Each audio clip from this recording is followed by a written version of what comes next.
Жетті, көпмі түзерге бола. Үйленішкенге 7 ел, әғолға кетіш yok. Фатир yok, зарплатасы бәлекей.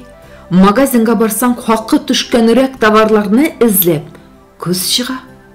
Театрға, концертларға барып, көңіл ашу турында ойлысы да yok. Yok, туйдым, мен болай, ешәргә риза түгел.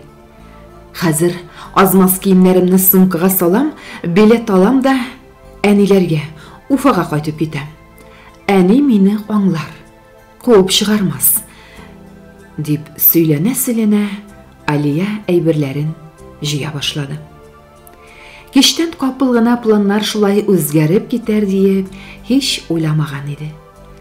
Иртән күзләрен ачып җибәргәндә, кроватьта бер үзе йоклаганын күргәч, яраткан ире Радмирның өйгә кунарга кайтмаганын аңлагач, күзләренә мөлдерәмә яшьләр тулды. Шуның өчен кияүгә чыктымыни ул? Бер үзе йокыга талу, бер үзе уяныр өченме? Ул нинди бетмәс төкәнмәс эш соң? Нишләп соңгы вакытта гел Радмирны төнгө дежурствога куялар? Башта 100 сорау. Тик берсенә дә җавап юк. Иртәнге чәйне ясап эчте дә, кулына ручка алды. Өйдән чыгып киткәнче Радмирга берничә сүз язып калдырырга кирәк. Ничә еллар бергә яшәлгән бит. Юк, Радмирны юнсыз ир булды дип әйтеп булмый. Эчми, тартмый.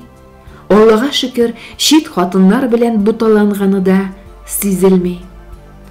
Тик менә шул көн-төн эштә булуы тамам ялкытты. Бәлки, аяк астында буталанып йөргән балалары булса, бу кадәре кыен булмас иде. Көннәре дә, төннәре дә сизелми үтәр иде. Юк шул. Башта квартира алыйк, шуннан соң бала турында уйларбыз дип, һәр чак Радмир өзә суга килде. Аңламады ул Алияның ничек әни буласы килгәнен. Кулына ручка алганчы әллә нәрсәләр язырдай булган иде. Тик нишләптер башлап җибәрүе бик авыр булды. Комод өстендә торган туй вакытында төшкән фотосурәткә күзе төште. Бер-бер артлы хатирәләр, күңелле мәлләр күз алдына килде. Әйе, бар иде бәхетле чаклары. Тик бар да артта калды.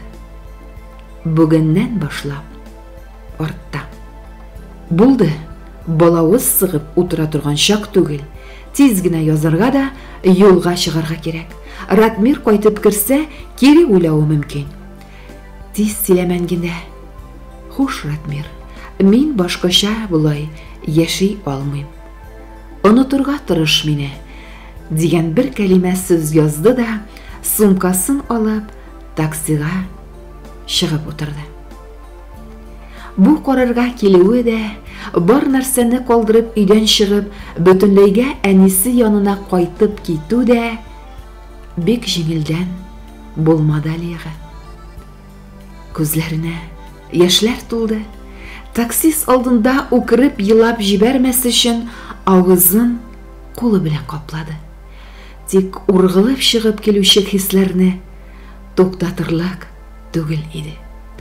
Алия үксеп елап җибәрде. Руль артындагы яшь кенә егет берничә тапкыр сүз әйтергә омтылып караган иде.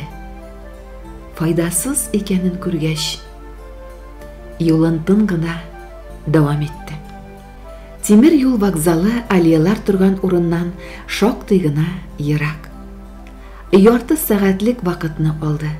Барып туктауга Алия бераз тынычланды. Тик күзләре шешенгән, борыны кызарган иде. Таксиска акчасын биреп, кассага таба юл алды. Билетны алу тиз булды. Чиратта 2-3 кеше генә басып тора иде. Поезд 16 сәгать 22 минутта кузгалып китә. Ярты сәгатьләп вакыт калып килә. Алия сумкасын алып перронга чыкты. Кышның соңгы айы булуына карамастан, көннәр суык тора.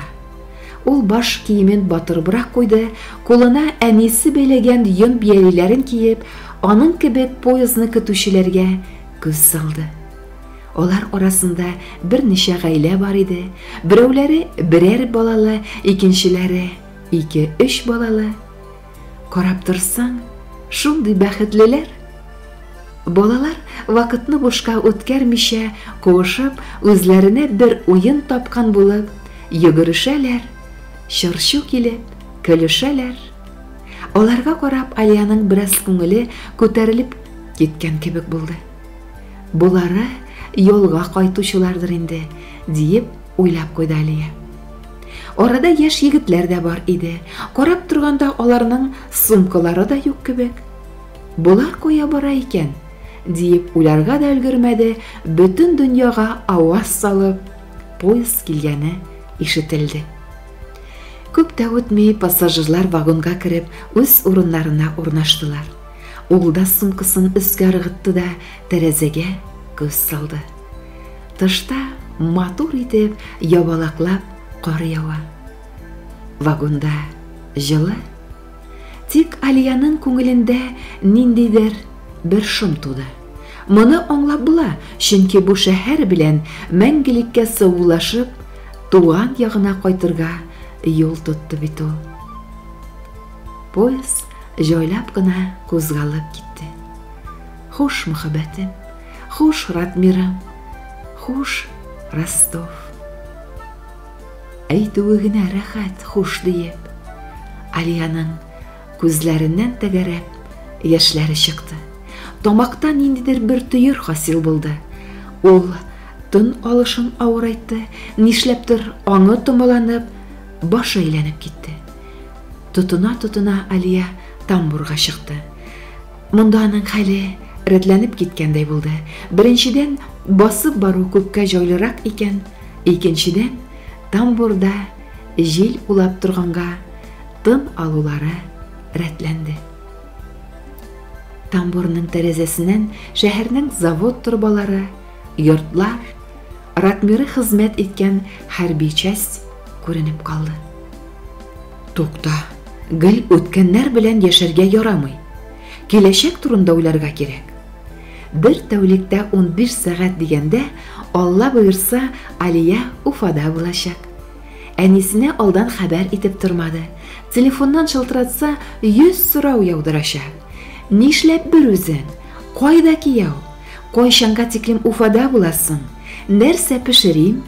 Ни булды? Бетмәс төкәнмәс сораулар булачагы көн кебек ачык. Иң аянышы бу сорауларның күбесенә җавапларын Алия үзе дә белми. Шулай уйлана-уйлана Алия туган Башкортстанына юл алды. Аралар барган сайын якыная барды. Көн кичкә авышты. Алия иртәннән бирле тамагына бер тагын ризык та капмаганы исенә төште. Ул бәләкәй сумкасын гына алып, вагон-ресторанга таба атлады. Худайга шөкер, ул ерак түгел, вагон аша гына икән.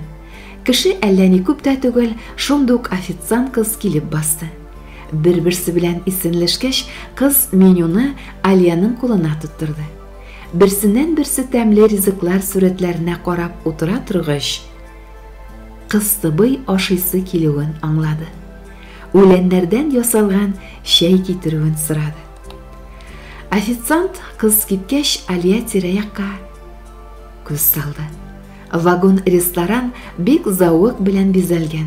Стеналарда милли киемнәр кигән халыклар төшерелгән картиналар эленгән. Яшел төстәге тәрәз пәрдәләренә башкорт орнаментлары чигелгән. Вагон идәненә башкорт паласы түшәлгән. Урындыкларга яшел төстәге япмалар ябылган. Әгәр дә поездның үзенчәлекле тавышы ишетелмәсә, ара-тирә селкетмәсә, Уфада бер ресторанда утырам диеп уйлар идең. Официант ызак көттермәде. Парларын чыгарып, тәмле ризык исен таратып, кыстыбыйны өстәлгә китереп тә куйды. Алия бисмилласын әйтеп, ашарга тотынды. Ашыктырган иде. Тәмләп, кулларынан майларын агыза, әнисе пешергән кыстыбыйларына исенә төшерә, ашавын дәвам итте. Шул вакыт каршы өстәл артында утыручы ирнең заказын китерделәр. Вагон-ресторан өчен шашлык исе ялмап алды. Элегрәк Алия шашлыкны бик яратса да, бүген бу ис аңа бик авыр тоелды. Башы әйләнеп китте, бераз окшатып та куйды. Ул официант кызны чакырды, тиз генә кыстыбый белән чәй өчен акча түләде дә, чыгу ягына атлады. Шок бәдрәф бүлмәсенә барып өлгерде. Суык су белән битләрен, кулларын югач, хәле җиңеләеп китте. Бүгенге кичерешләр, елаулар эссез калмады бугай. Кан басымы түбәнәйгәндер диеп уйлап куйды Алия. Урынын җәеп, иртәгәгә барыбер җиңелрәк булыр диеп өметләнеп, йокларга ятты. Йокларга ятты диеп әйтәсең инде ул. Поездда йоклый алганнарга Алия көнләшеп карый. Поезд тәгәрмәчләренең тукылдавына түгел, өйдә сәгать текелдәвенә дә йоклый алмый ул. Шулай булуга карамастан, күзләрен көчләп булса да йомып ята бирде. Уйлары яңадан аны үзләре яшәгән бүлмәгә, Ратмиры янына алып кайтты. Мөгаен, бүген ире өйгә кайткандыр. Алияның язган хатын укыгандыр. Син кая җаным, ни булды акышым дигән сорауларын бирер өчен кулына телефонын алгандыр. Уйлар, ничек кенә сезне туктатырга икән? Бар микән берәр чарасы? Булсын иде берәр кнопкасы. Басасың да, уйлар туктала. Юктыр шул. Булса, тормышлар күпкә җиңеләер иде, дигән уйлар белән Алия үзе дә сизмәстән татлы йокыга талды. Уянып киткәндә көн яктырган иде инде. Пассажирлар пыш-пыш нәрсәдер сөйләшәләр, берни аңлап булмый. Йөзләре бик борчулы. Кемнәрдер киенәләр, кемнәрдер сумкаларына әйберләрен тутыралар. Алия берни аңламый. Ни булган? Кая җыена халык? Нинди сугыш?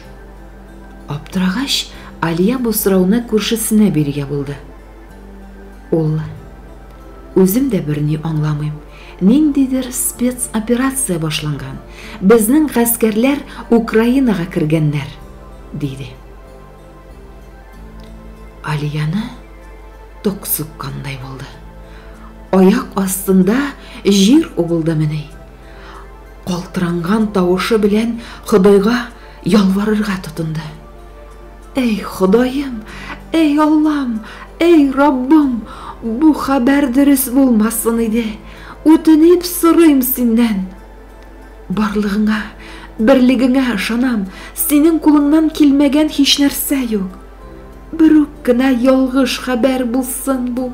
Эй Аллам, дип такмаклап, бугыла киенә башлады. Ничек тә поезддан төшеп калырга, Ратмиры янына кире кайту юлын карарга кирәк. Эй Ходаем, укымаса гына ярар иде минем хатны. Ратмирым, алтыным, бер үк гафу ит мине, диеп ялваруын дәвам итте Алия. Ничек тә кайтып өлгерергә кирәк дигән уйлар белән беренче станцияда ук төшеп калды. Тик Ратмиры белән яңадан күрешергә Алияга туры килмәде. Ничек кенә ялварып сораса да, күрәсең, Алияның үтенечләре кайдадыр адашып калып, Худайга барып җитмәде. Ратмирны хатыны белән саубуллашыр өчен 1 сәгатькә генә җибәргәннәр.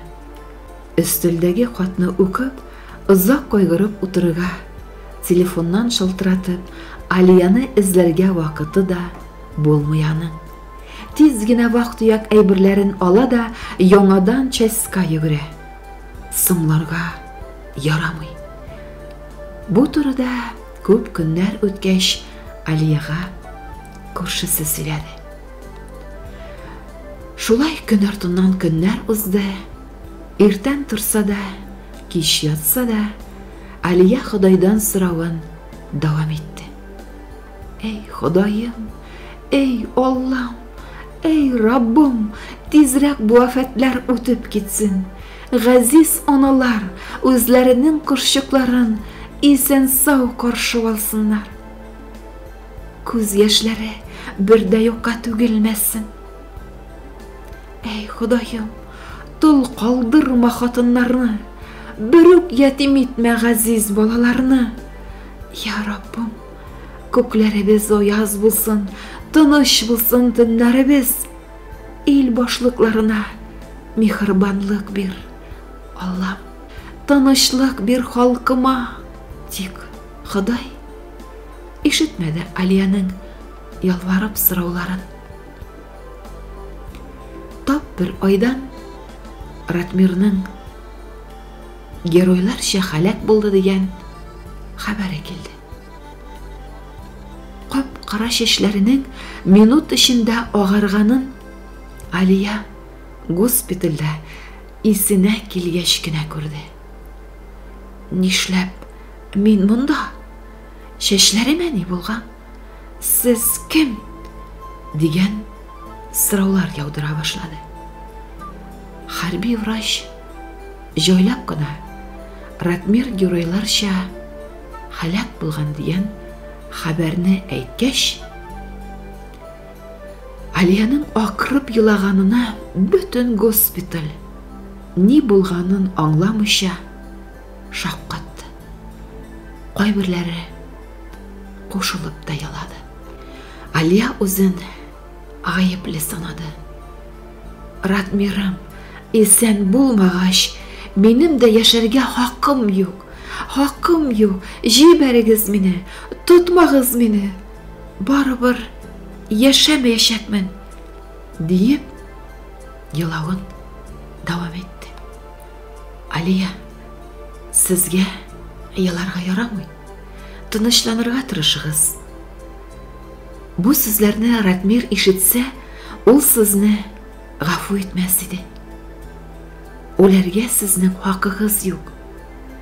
Чөнки сез бүгеннән башлап үзегез өчен генә түгел, йөрәк түрендәге бәләкәй Ратмир өчен дә җавап бирәчәксез. Сез авырлы, сез бала көтәсез, Алия. Әллә шәфкать туташының ясаган уколының файдасы тия башлады. Әллә врачның әйткән сүзләре Алияны яңадан тормышка кайтырга мәҗбүр итте. Ул айнып киткәндәй булды. Куллар белән җайлап кына, назлап кына эшен сыпырды. Йөзендә тик авырлы хатыннарга гына хас булган елмаю хасил булды. Кадерле дусларым, бүген мин сезгә үземнең иң беренче хикәямне укып ишеттердем. Әгәр дә сезгә бу әсәр охшаса, уй-фикерләрегезне языгыз. Мин бик шат булырмын. Хикәяне озагына кадәр тыңлавыгыз өчен зур рәхмәтлемен. Барчагызга да исәнлек, саулык, озын гомер, күңел тынычлыгы теләп калам. Хикәяне автор Гүзәл Яппарова укыды.